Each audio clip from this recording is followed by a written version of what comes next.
My mom says I'm on my phone and computer too much, but it's how I talk to everyone. Technology scares me sometimes. I worry we will lose our abilities to actually make human connections because we're too preoccupied being plugged into our digital screens. Then I read this Charles Bukowski quote, and it got me thinking. What? They say? You got a computer? It's like I've sold out to the enemy. I had no idea so many people were prejudiced against computers. I sit up here almost every night, sometimes with beer or wine, sometimes without, and I work the computer. The damn thing even corrects my spelling. And the poems come flying out. Better than ever. I have no idea what causes all this computer prejudice. Me? I want to go the next step beyond the computer. I'm sure it's there. And when I get it, they'll say, "Hey, you here trying to ask you got a space spider?" What? Yeah, it's true. I can't believe it. And then I'll be 85 years old, driving home to you and me, and to the little girl who lost her sheep. Or her computer. Bukowski really seemed to get it. I mean, he got a lot of things, especially about life here in East Hollywood. But he understood that computers don't necessarily take us away from people, but can actually bring us closer together, and much faster. That's my grandpa's house. I live with him. He's lived in that house for something like 60 years. My mom grew up in that house, and I grew up in Altadena. It's where my parents got a place after my dad got a job at JPL. My grandma passed away over a decade ago, and my grandpa was all by himself, and his health was declining, and his dementia was getting worse. I moved in because, well, he's my grandpa. It's really a full-time job taking care of someone whose physical health is deteriorating and whose dementia is getting worse. It's sad, but I feel fortunate to be able to help him and make sure he can stay in his home. He loves this neighborhood. My grandparents moved here when they were finishing the 101 freeway. He remembers because he had a Chevy Woody wagon and loved the idea of driving it with the windows rolled down on the new freeway. Before I moved in, and he was still able to get about, he spent a lot of time in the yard, tending to his garden and all the plants he and Grandma planted. Then, as it became difficult, he stopped planting veggies, and pretty much all we have back there now are some giant rosemary and lavender bushes, some citrus trees, rose bushes, and a loquat tree that produces more fruit than even the birds and squirrels can handle. Grandpa will still chow down a bowl of them and pucker his face when he gets a sour one. I have to remove the seeds. And up until a few years back, and this was after he'd already retired from the city, he volunteered at the Braille Institute and recording the books for the students. A couple of his students that he met there will still walk over to check in on him and see how he's doing and if he needs anything. He probably only has a few years left. Not sure what I'll do afterward. Mom says the house is mine if I want it. Or she said we can sell it and see what we can get. Personally, I can't imagine letting this house go. My family has too many ghosts here. I mean, that's a good thing, actually. I didn't mean for it to sound morbid. I love this neighborhood, and for an area that has seen a lot of change, there's still a lot of history here, too. The phone rang at 1:30 a.m., and it was a man from Denver. I moved here from Denver 8 years ago. My grandparents immigrated from Yerevan. A town outside of Phuket, Thailand. Guatemala City. Seoul. San Salvador. A suburb of Manila. I am from Mexico, Guadalajara. My parents came from Jersey. Oklahoma. I don't really know. I think we're from here. We park outside and look at ice cream people. A very healthy and satisfied people. Nary a potential suicide in sight. They probably even vote. We go in and stand with the ice cream people. None of them are cursing or threatening the clerks. There seem to be no hangovers or grievances. I'm alarmed at the placid and calm wave that flows about. I feel like a leper in a beauty contest. We finally get our sundaes and sit in the car and eat them. The ice cream people make me feel good, inside and out. There is a special way in which I found to express my creativity. It's ice cream. Everybody loves ice cream, right? Ice cream is one of those things that always make people happy. and you can eat it without thinking of where you were as a kid. Watch the faces of adults and children enjoying ice cream. Their faces light up just like when they were kids. I went to culinary school. That's where I discovered that making ice cream is, in a creative way, is actually very easy. This is not about the basics, the typical chocolate and vanilla type flavors. There are so many other combos of spices, fruits, nuts, anything that work well together and you wouldn't necessarily expect. Like in Spain where I come from, we have balsamic vinegar over cherries. Hungarian sour cherry and poppy seed. Brown bread. Red velvet. Salt and honey. Bacon caramel. Smoky Lapsang Sushan tea with dark chocolate. And once someone came to me back from lunch in town and they jokingly told me, why don't you make kimchi ice cream? And I did, and some people really liked it. I chose East Hollywood for my business because rent is good, location is good.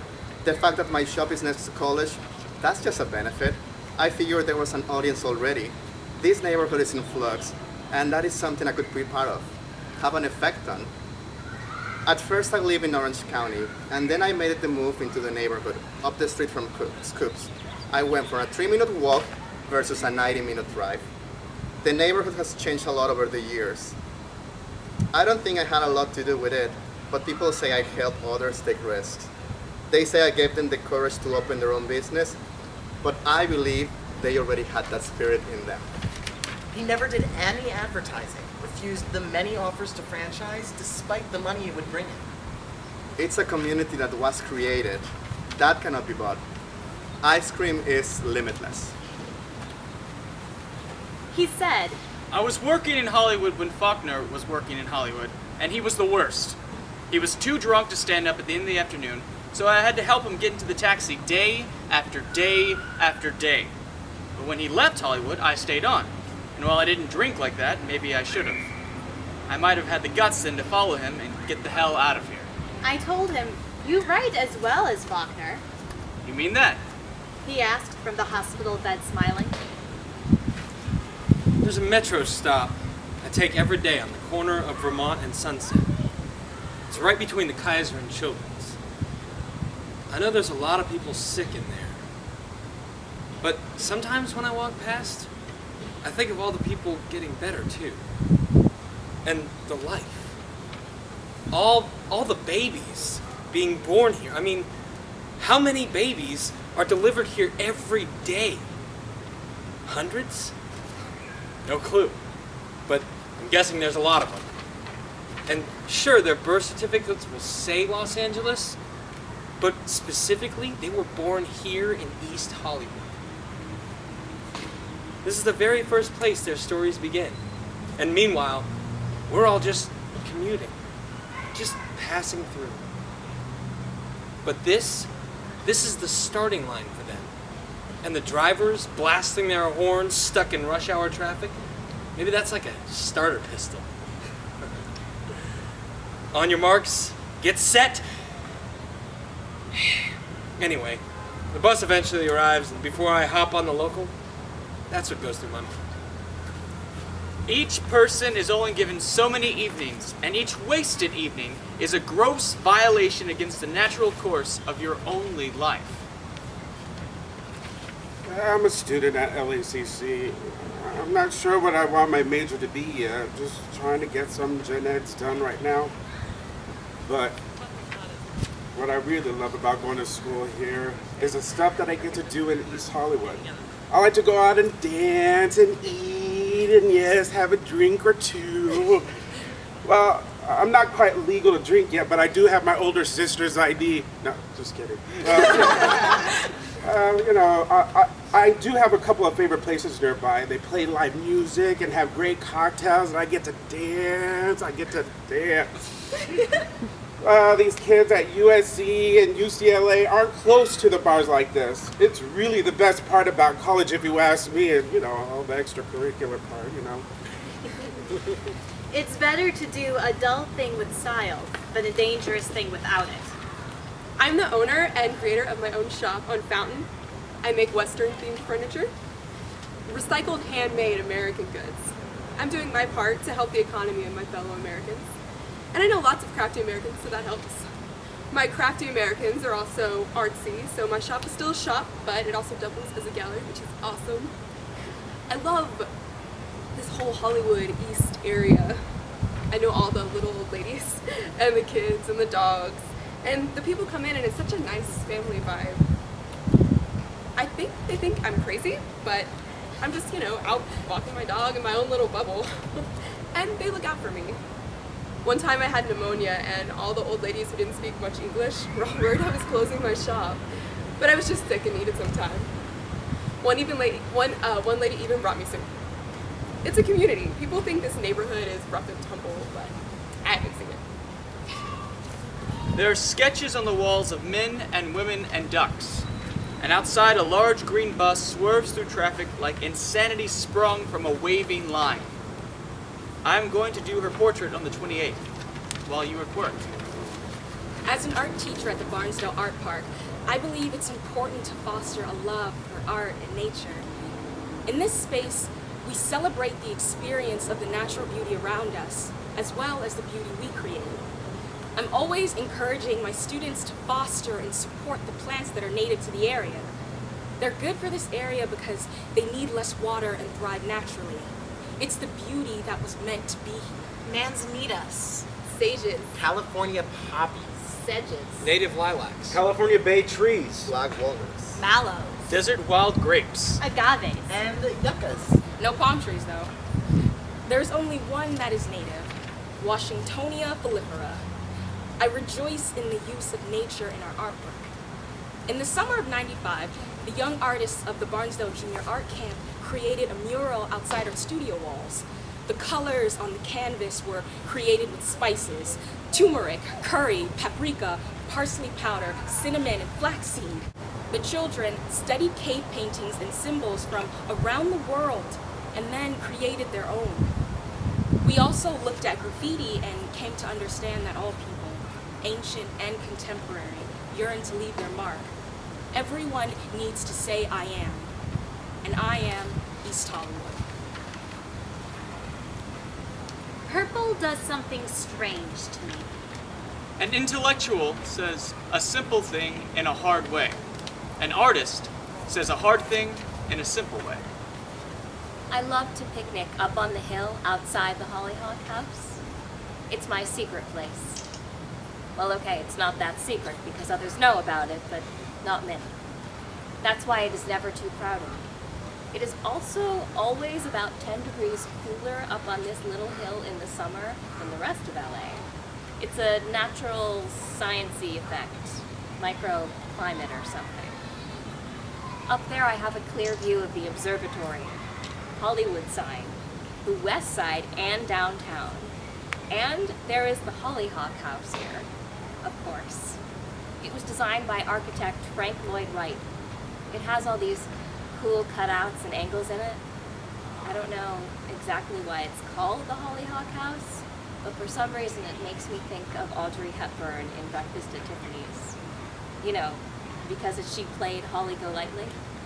I just think that if she had moved to Cali, that Holly would have lived in the Hollyhock house here in East Hollywood. It was actually built for someone and they lived there at some point, but now it's just a landmark. Anywho, sometimes I wander into the art museum up there too. They always have interesting modern installations to look at. It makes me feel cultured and peaceful to go in and experience it all. Maybe one day my work will be displayed on those walls. But first I will have to create something. If I am looking for inspiration, this is the place to find it. This is very important, to take leisure time. Pace is the essence. Without stopping entirely and doing nothing at all for great periods, you're going to lose everything. Just to do nothing at all. Very, very important. And how many people do this in this modern society? Very few. That's why they're all totally mad, frustrated, angry, and hateful. Beware! Those who are always reading books. Hey! Hi! You will love this library. I've never seen you here before. You must be new. Yeah, I know the regulars here, huh? Just ask him. Yep, he knows. I sit here every day. I like to watch and talk to library people. You know, and this here is East Hollywood, but I've heard people call it West Side. West of Silver Lake, maybe. But this ain't the West Side! No. This is East Hollywood. I just don't like being around other people too much. That's why I sit out here. I like my space with my books. Books are great. They have lots to say, lots of stories, but they don't talk too loud. No, but really, you know, I read a lot. I also like to drink a little. They got a whole stack of books in there that are written by Charles Bukowski. Yeah, he lived here too. And they're all about drinking. So, it can't be too bad, right? Because that's literature. And you know what he says? He says, without literature, life is hell. We are always asked to understand the other person's viewpoint, no matter how outdated, foolish, or obnoxious. One is asked to view their total error, their life waste, with kindliness, especially if they are aged. They have aged badly because they have lived out of focus. They have refused to see. Not their fault. Whose fault? Mine? I am asked to hide my viewpoint from them for fear of their fear. Age is no crime, but the shame of deliberately wasted life among so many deliberately wasted lives is. Look, you want to talk about East Hollywood? You ever notice when someone wants to talk about this area and say something nice, suddenly it's referred to as Silver Lake or Los Feliz? Something goes wrong, a shooting, an accident, a dog barks at you, and the same people are the first to call it East Hollywood. Yeah. When I'm in the library, I get some computer time. And I'm reading something online about this place, and you never see just positive comments. I mean, everyone's open to their opinions, but some people, really? Oh, one of those blogs wrote something recently about some USC kids doing a community project. And people went nuts below in the comments. Hilarious. I love how people are always ready for a fight. Even the people have nice things to say. I just keep quiet myself. No idea why anyone would not love Eho. Great tie, close to Griffith Park, still some dives around, small cutter, or Covell if you want to get your hipster on. Great tranny show at Temple. I lived there for about a year or so. It wasn't all that bad, but it wasn't all that good either. Also, all our neighbors had livestock. I mean, even in the apartments, they kept chickens on the balcony. I love that there is livestock sometimes. Virgil Village will be the next up-and-coming area of LA. Just watch. We have good people living here already and some great business owners. There are even some new places opening. Now, if we can just get the local gang to quit scribbling all over the buildings. East Hollywood has some nice old housing building, apartment buildings. There are many nice surviving deco Spanish shops fronts on Melrose and Santa Monica Boulevard and Fountain. Unfortunately, so much of it has been destroyed with an ugly bomb of graffiti, homemade plywood signs, chain link fences, garbage, and sofas lining the sidewalks. It's a mess, and you have to wonder why. Why all this intentional ugliness? What to do about that apartment building near Virgil Melrose that always has trash thrown about in front on that devil strip? There was glass all over. When someone picks up the glass, sure enough, more glass gets there somehow. Kids, dogs, glass don't mix. Clean up your crap and be responsible. Turn the whole area into a park. It looks nice shaded green on that map. Great. That whole area around the 101 is a giant dump. Besides Jumbo's clown room and the red line, what else is there? East Hollywood just needs some traffic calming, bike lanes, and pedestrian improvements. And how about relocating the Bureau of Street Lighting to some less central industrial plot than 2 blocks from the subway. Would be a perfect spot for a neighborhood park. These ethnic communities would be gentrified out in like 5 seconds. So enjoy Little Armenia while they are still Armenians, and Thai Town before some scumbag liberal yuppie takes over and turns every other restaurant into a raw, vegan, dog biscuit restaurant. What a bunch of nimbus. Your mom on Sunset. Stupid group of needy sycophants. USC students equals school project designed by the faculty to get students off campus and involved with the community. LMAO. Love these guys. Good for them. The project is garnering interest and publicity, as demonstrated by comments from both supporters and detractors. We need more people like this. Maybe they can have the city fix the place up more and be more proactive to making things better. Bike lane on Virgil Avenue, please? I hope all the complainers stay out of East Hollywood. I've been here a while now and will see it through. The diversity is exactly what I look for in a neighborhood. Some traffic calming would help. Our sidewalks suck too. There are quite a few properties that could use a good overhaul too. Probably just need to get the gangs out of here for good. My 3-year-old has better handwriting than the taggers do. The restaurants of East Hollywood are what made Jonathan Gold a Pulitzer Prize-winning restaurant critic. So many of his early reviews were there. East Hollywood not only has the Red Line, it has 4 of the best bus corridors in the city: Santa Monica, Sunset, Vermont, and Western. It's a true urban neighborhood for folks that like urban neighborhoods, but not for folks that like highly ordered suburbs. East Hollywood forever! Barnesdale Art Park, Jitlada, and even better than spicy barbecue, Anthony Bourdain at the Thai Market on Melrose, the Crazy Cheap Veg and Fruit Market on Santa Monica, Scoops, Cafecito Organico, California Antique Place, Jeanette's Bras, Target coming, best library in LA, other than DTLA. If you look around, the changes are coming, and there's a lot here that's already amazing. I've been moving east now for 25 years. I was at the Astro Burger area when that was women prostitutes to the north and male prostitutes to the south. Look at that.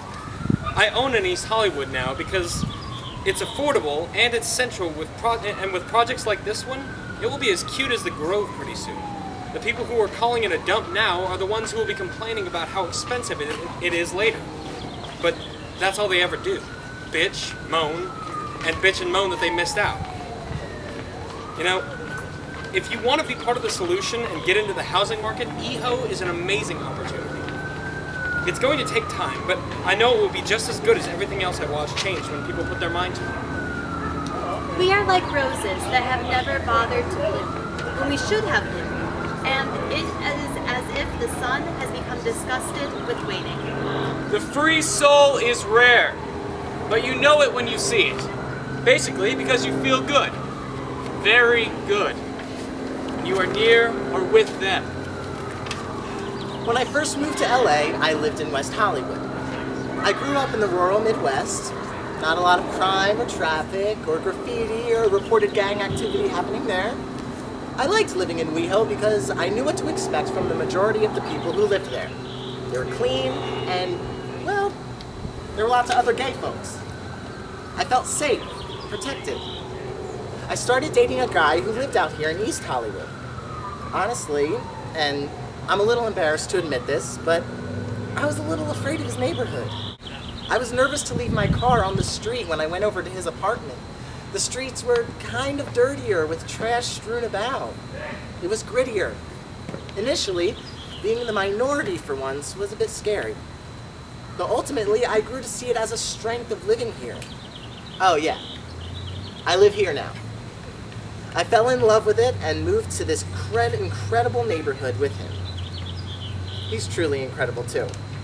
We moved into an old craftsman, people of all different backgrounds speaking different languages. That's a reason why this area is so great. It's also the families. Family is important to me. Me, Jeff, and Lincoln. Lincoln is our dog we rescued around the corner from here. It was a rainy New Year's Eve, cliche but true, and a neighbor knocked on the door saying there was a dog on her porch, scared and shivering. She needed help trying to get this dog to safety, so we went to the neighbor's house to see what we could do. It took 40 minutes to convince the dog that we wouldn't hurt him. I ran back to the house and got him a blanket. It was so wet and cold outside. I slowly threw the blanket over him to warm him up, and after a while, he trusted that we weren't going to hurt him. We were able to wrap him up fully and carry him home. We dried him out, fed him, and long before, he was sleeping in bed with us. We tried to find the owners, but where is family now? A true dog of East Hollywood. And having a dog in the neighborhood is awesome because when you meet someone else with their dog, well, now you have something to talk about that you don't really need any language for.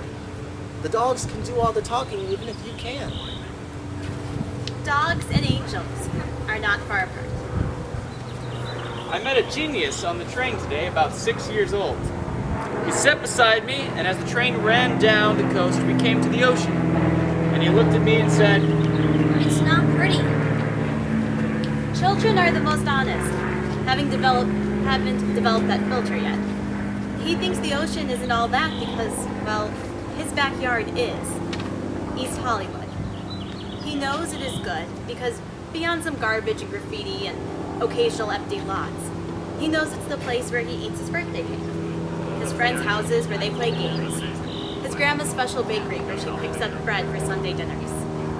You begin saving the world by saving one man at a time. All else is grandiose romanticism or politics.